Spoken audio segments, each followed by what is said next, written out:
Have you ever heard of the time when the communists tried to starve a whole city? So in return, America and the UK would join forces to deliver 4.6 billion pounds of food and needed supplies to that city and nothing but cargo planes. And real quick, just to help you visualize that would be approximately 353,846 elephants. Today we're going to be talking about America's Operation Vittles and the UK's Operation Plainfare, joining together to create the Berlin Airlift. So if you like where this is going so far, make sure you leave a like and sub.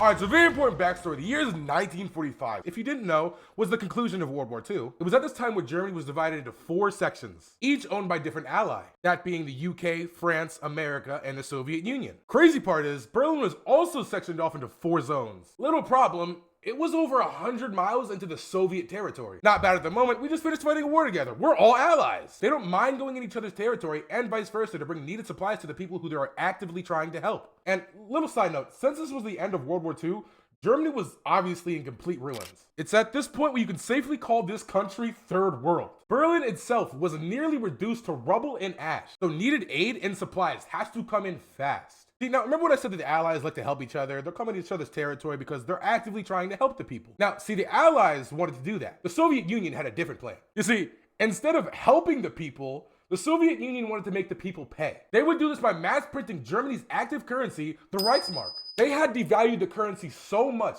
that apparently it took a barrel of money to buy a single loaf of bread. And this goes on for about 2 years until America was just straight up sick of it. So they invented their own currency, the Deutschmark, in 1948. And much like the Allies wanted it to, and helped boost the economy. But see, the Soviets at this point were mad. They were so mad that the Allies were trying to help a country and not hurt it that they wanted to cut all ties with the Allies. And they were so mad that in June of 1948, Stalin would officially leave Germany. No, I'm just fucking with you. Come on now. This is communism. This is Germany. This is Stalin. They stayed and they were petty. They blocked all access points into West Berlin from the Allies. So no people, no supplies, and no aid was going in. This is because Stalin saw it as a threat to his communist utopia. It would be at this time where the Allies did not know what to do. I mean, they only had a couple options. They could have either fought the Soviets, left the Germans, or delivered supplies via air. So pretty much military leadership goes up to President Truman and is like, okay, what do we do here? And he says, word for word, bar for bar, we stay in Berlin, period.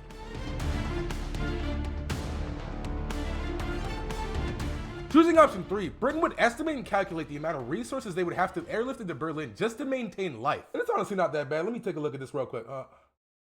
Let's see, it's just 15,000 tons of food and 25,000 tons of fuel and coal. Wait, every day? Yes, the Allies would have to airlift 8 million pounds of supplies into Berlin every day just to maintain life. To add insult to injury, the best cargo plane that the Allies had was a C-47 Skytrain, which had a maximum carry capacity of only 3 tons. This would mean the Allies would have to land 1,333 cargo planes every day. And for this to even be possible, they're gonna have to send out 1 plane for every minute and 8 seconds. Despite the negative odds, on June 26 of 1948, the United States Air Force would launch Operation Vittles, and 2 days after that, on June 28th, the Royal Air Force would launch Operation Plainfare, officially starting the Berlin Airlift. Expected enough, it was a shit show from the beginning. I'm talking mid-air collisions, no organization, people crashing. It was so bad that if they were lucky enough, they could maybe land 1,000 tons of supplies. So they called someone up who knew how to get the show on the road. That man was General William H. Tunner. And if you didn't know who this guy was, this is the guy that coordinated all the logistics of getting supplies into China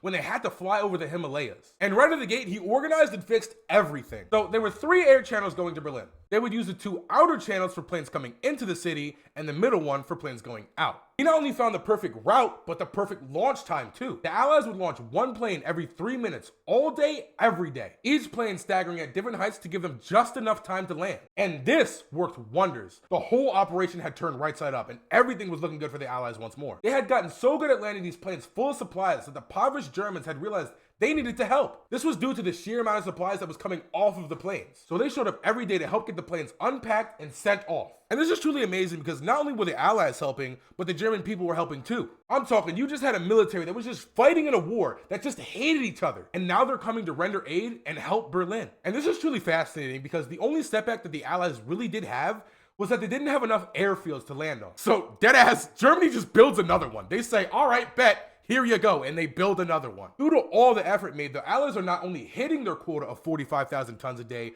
but they're exceeding it. This in turn makes the Soviets even more mad, so they try to send up planes to intercept the cargo planes and try to hit them or shoot them down, but the Allies know it's a big bluff. I mean, come on, we had just finished a war. They're not going to do anything. It was basically a big game of fuck around and find out, and President Truman had 2 reasons on why they should not be finding out. Now that the Allies are up and the Soviets are throwing a hissy fit, we introduce our final character, Gail Halvorson, also known as the Candy Bomber. And much like his name would hint, he would just drop candy from his plane. He would do this by tying a handkerchief to candy and dropping it out of the window when he sees kids down below. And when Command caught on to this, they absolutely loved it. They loved it so much that they had candy dropping from damn near every plane, getting so big that even schools in America and the UK started donating candy for the German kids. And this was also a wonderful way to spread propaganda and show that the Soviet Union sucks. Because not only were they still exceeding their quota of 45,000 tons a day, they were dropping candy out of their planes while they were doing it. It's here where the world really got to see who was who. I mean, you had the Allies trying to help the people,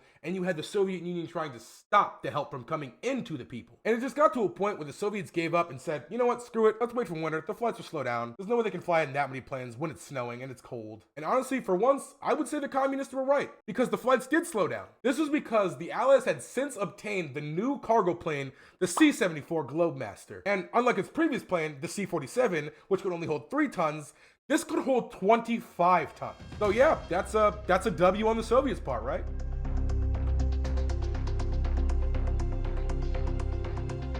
And the Soviets finally seeing that there's no end to this, finally accepting defeat, because May 12th of 1949, the Soviets would officially remove all the blockades, finally concluding the Berlin Airlift and the Berlin Blockade after 15 months. In total, there would be 277,000 flights into Berlin, collectively delivering 2.3 million tons of aid. This would be the story of the time when the communists tried to starve a whole city, a story of enemies becoming friends. Ladies and gentlemen, I present to you the greatest humanitarian aid known to mankind, the Berlin Airlift. You guys have a good day and a good night.